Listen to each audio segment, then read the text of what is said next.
Hey guys, so in this video we're gonna be installing an oil cooler on my two-wheel drive Subaru Sambar. First though, before we get to the install stuff, I want to talk about what is an oil cooler and why do I want it on my Sambar. So basically a oil cooler is like a radiator for your oil. So you can see in this diagram here's your engine, and then where you feed the oil out through a remote oil filter housing that's thermostatic, and then when the oil gets so hot it will release it into the oil cooler so it can get cooled off so that it doesn't get too hot, and then it runs back into your engine. So why do I want to do this on the Sambar? Well, basically, kind of to my understanding, well, to everyone's understanding, the Sambar was not designed to be driven on the highway for extended periods of time. It was meant to kind of tote around town quite slow. So they didn't really have any system in place to keep your oil at a reasonable temperature when you're going 60, 70 miles an hour for 2-3 hours. So the oil gets way too hot. And one of the probably biggest things that leads to breakdown of your oil is excessive temperature. So when you're driving your Sambar at 60 miles an hour to and from work every day like I do, your oil gets really hot a lot of the time and it breaks down quick. So by adding an oil cooler like this, we can keep it at a reasonable temperature and hopefully prolong the life of our oil and therefore prolong the life of our engine. So the gist of what we're going to be doing for the Sambar install, you can kind of visualize here in this generic diagram I found on the internet.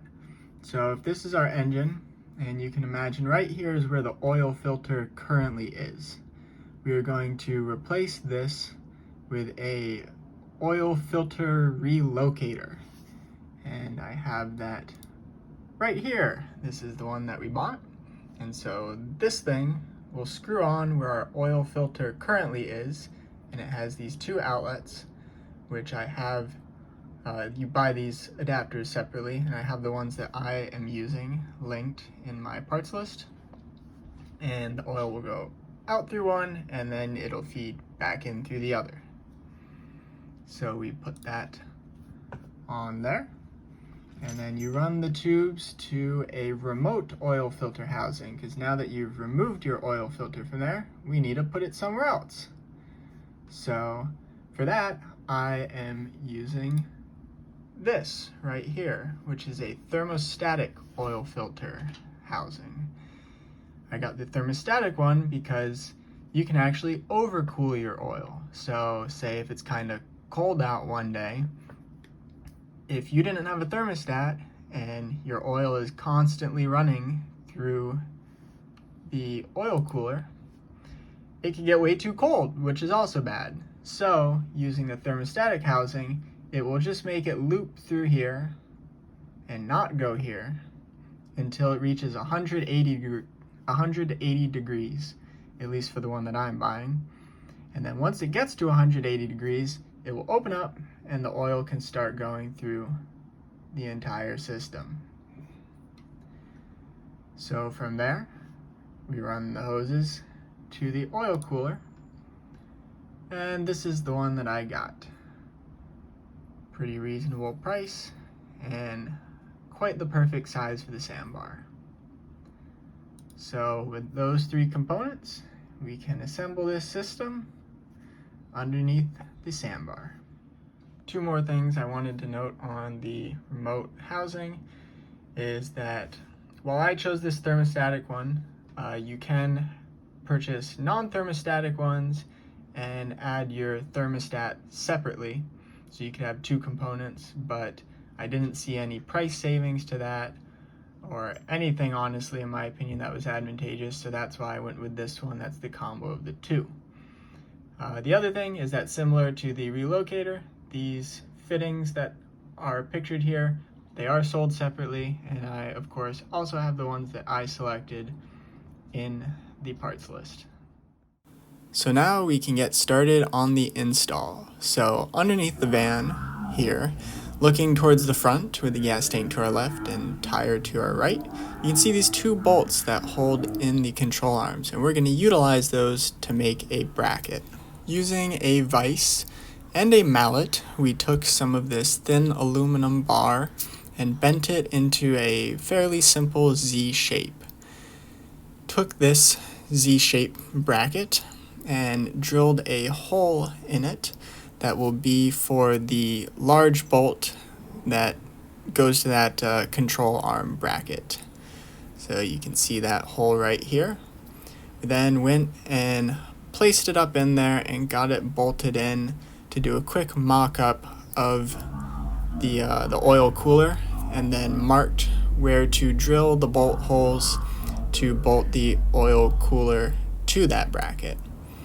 Gathered some hardware, went with some rubber washers to kind of add some vibration dampening. Not sure if that's going to work or not, but drilled those holes and then bolted it in with that hardware.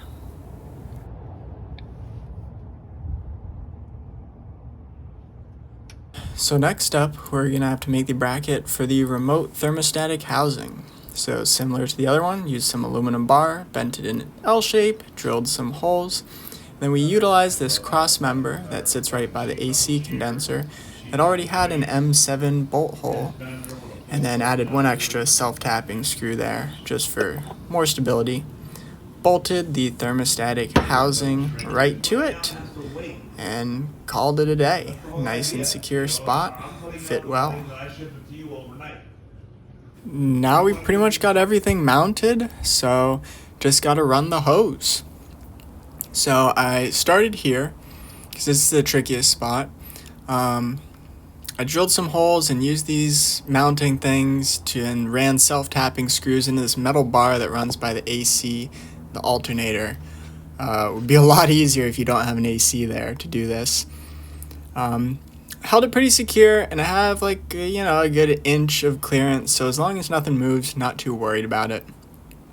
Then took the remote housing without the fittings on it, and I threaded on, removed the oil filter, put it on there, and then from there I kind of held these fittings, the 90-degree fittings, up to it so that I could mock up where to cut the hose to attach it.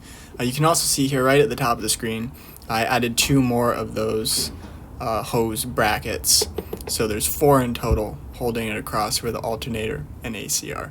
So anyways, mocked it up, marked where I wanted to cut those, cut them, pressed the 90-degree fittings onto the hose, and then screwed them into the oil filter housing, doing the one on the left here first, and then doing the one on the right, because if you do the one on the right first, no way you're going to be able to screw the one on the left after that. So yeah, there you can see it all mounted up, running down, connected. We're all good back here.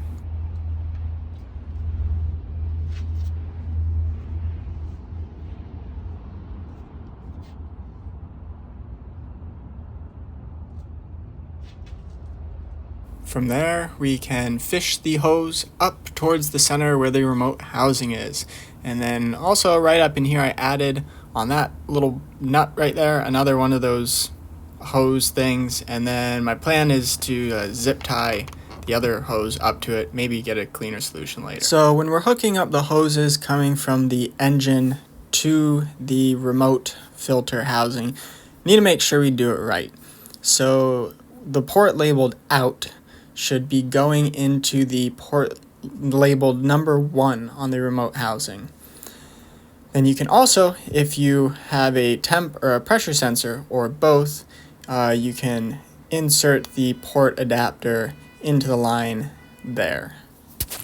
Similarly, the port labeled number 4 on the remote housing is the return to the engine. So you will go from number 4 to the in port on the relocator.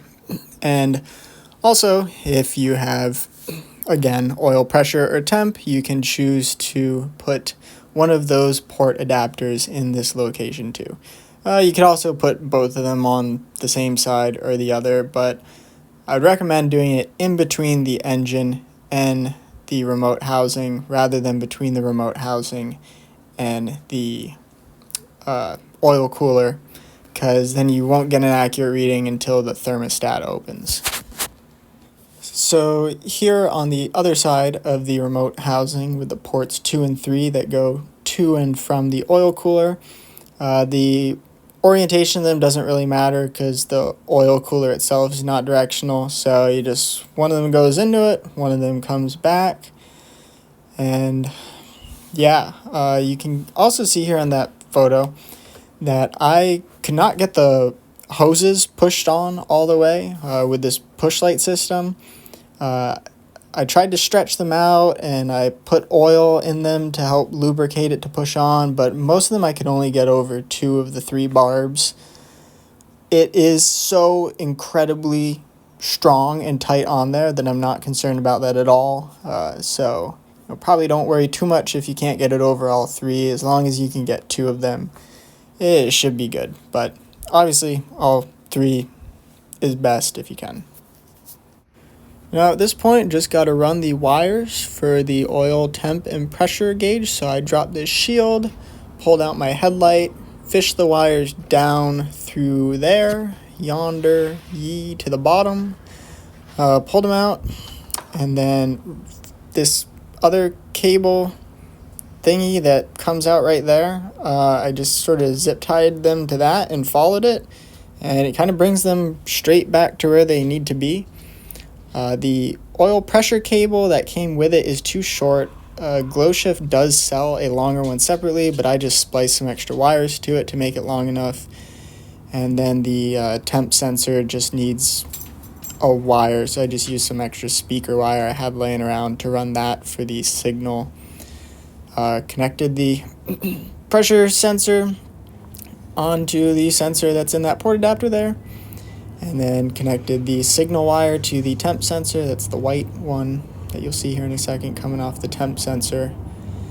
And then the temp also, the black wire for that just needs to be grounded out to anything. So you could self-tap it in the frame, but I, as you can see circled here, just crimped a thingy onto it and bolted it onto the bracket that we made, because that's connected to the frame and connected to ground.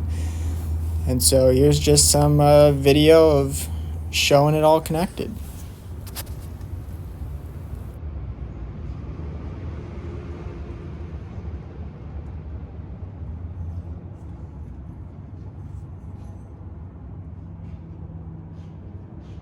So I didn't measure exactly how much oil capacity this added. I want to say it was somewhere between 1.5 to 2 liters extra, which is like almost doubling what it currently is. I just kind of ran it for a little bit, turned it off, checked it, added, and kept doing that until I was well within range consistently. So you can see here after a couple minutes of letting it warm up, we got good pressure. The temp gauge is working. Yeah, I mean, my commute to work on the highway, 10 miles, I saw max temp of like 200, 210, so much better than what I've heard other people have measured without an oil cooler at all. I do think that this is probably one of the best solutions for a 2-wheel drive Sambar, since you don't have the drive shaft running down the center there and you can utilize all that space for this. Can't say for a 4-wheel drive, you'd have to probably get a little more creative because you have less room to work with, but man, the oil cooler just sits in like this perfect spot where the airflow goes right to it. And I mean, you can tell when the thermostat opens that it is working.